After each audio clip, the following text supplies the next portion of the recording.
Hello and welcome to the AeroVee engine assembly video series. I'm Joe Norris at Sonex Aircraft LLC.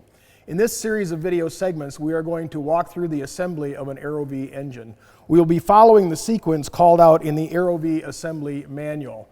The manuals get updated much more often than the video series. So if there is a case where the manual and the video series disagree, your manual that came with your engine is the guide for you to follow. But in general, all of the steps that we have in the manual will be shown in the video series. We hope you enjoy the video series. We hope you enjoy putting together your AeroVee engine, and we look forward to seeing your airplane flying. Now that we've measured our deck height and we know how many spacers to put on our cylinders to set our compression ratio, we're ready to install the cylinders on the engine. A few things to be aware of when installing the cylinders. First of all, don't forget to pre-install one of the wrist pin keeper snap rings. There's a couple of different styles, but what you want to do is you want to put one in there so that when you push the wrist pin in, you can just push it in until it contacts that snap ring, and then you know that you're seated and you can put the other snap ring in. You want to remember to make sure you do put the snap rings in. Here's the other snap ring right here. You don't want to put all your cylinders on and then look on your bench and find wrist pin snap rings laying there. That is not a good thing to have happen. So be diligent about back checking yourself and make sure that you get those in there. Another thing you want to be aware of is piston orientation. Now the cylinders go on a certain way. Now you'll notice this cylinder has a bit of a flat spot right here. That flat spot butts up against the other cylinder on this side of the engine. So we know that this cylinder, since it's going to go on the front of the engine here, we know that that flat spot needs to go towards the other cylinder. So it's going to go on in this orientation like this. Now, the piston has to be put in at a proper orientation as well. What we want is this arrow that you can see on the top of the piston. You want that arrow to be pointing towards the flywheel end of the engine, away from the prop hub towards the flywheel. So I've pre-positioned my piston into my cylinder so that I have the proper orientation for when I install the cylinder onto the engine. I'm going to temporarily slide that wrist pin in there. Our spacers to set our compression ratio go on the bottom of the cylinder between the base of the cylinder and the engine case. So we're going to put our spacers on this end, and then we'll install our cylinder onto our engine. The spacers, as I talked about in the last segment, are of various thicknesses. This is one of the spacers here. This is a 40 thousandths spacer. For our compression ratio that we're setting compared to our deck height, we discovered that we needed two 40 thousandths spacers and one 90 thousandths spacer. So I have two of the thinner spacers and I have one of the thickest spacer, the 90 thousandths.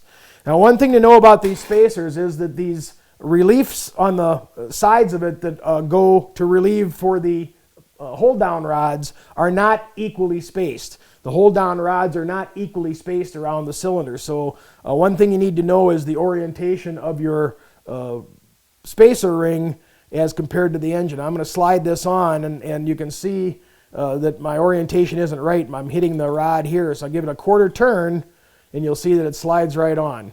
So we know that that's the orientation we want in order for this spacer to go on the cylinder properly. So I'm going to take it off and I'm going to lay it down with that orientation. I'm going to take my next spacer and I'm going to check it. That's not the right way.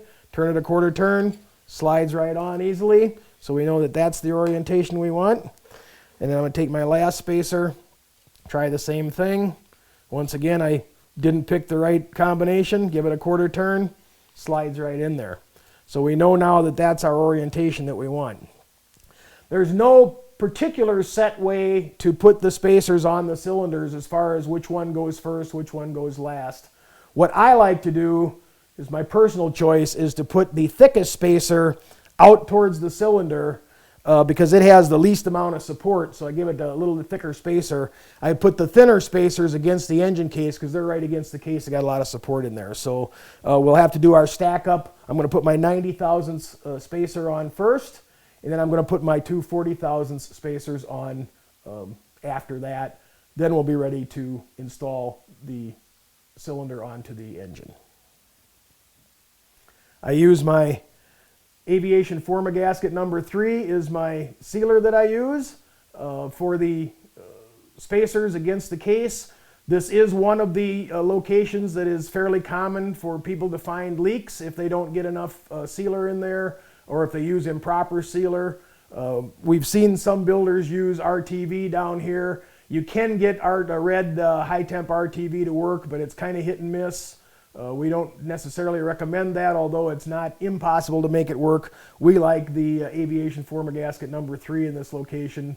It seems to do a real good job for us, especially the brush type that I have here. You can use the paste type as well. It's a little bit messier to put it on, and you kind of got to work it in with your fingers. Use a latex glove or something. It makes it a little bit cleaner job. But I'm going to use the brush type, and that should give us a real nice application. So what I'm going to do is I'm going to pull out my brush, wipe a little bit of the excess off. Now you don't want to get any of this on your piston. We don't want to pull our piston out of our cylinder, because that just causes us extra work. So we're going to brush this onto the cylinder base, being careful not to get it on the piston itself. So I'm just going to be real careful here. Brush a coat of that around the whole base of the cylinder, just like this.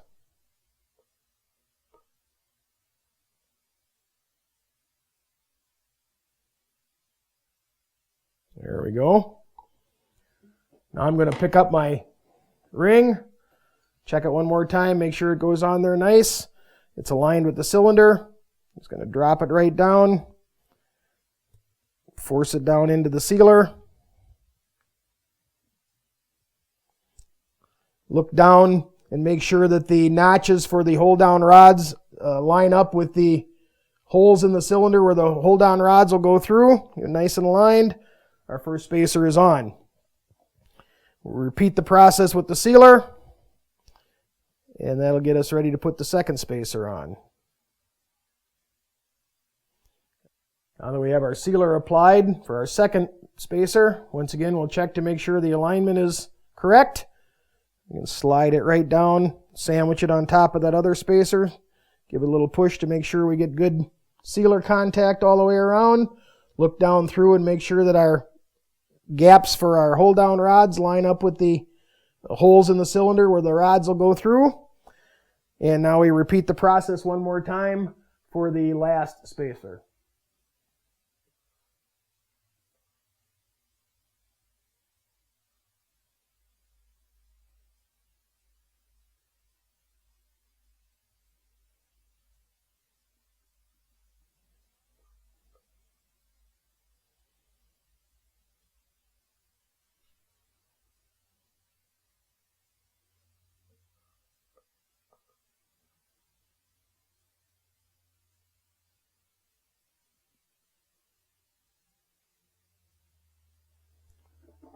Pick up our last spacer, once again checking the alignment. Slide it down over top of the cylinder. Press it down firmly and make sure we got good contact with our sealer. Alright, our spacers are in place. Now we're going to put one more layer of sealer on there so that we can seal the spacers to the engine case.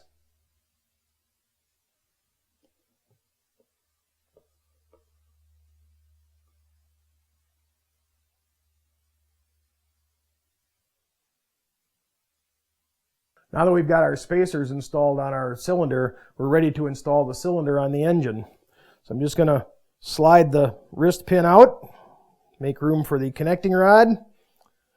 We'll align our cylinder onto our case, get our hold down rods going through the holes.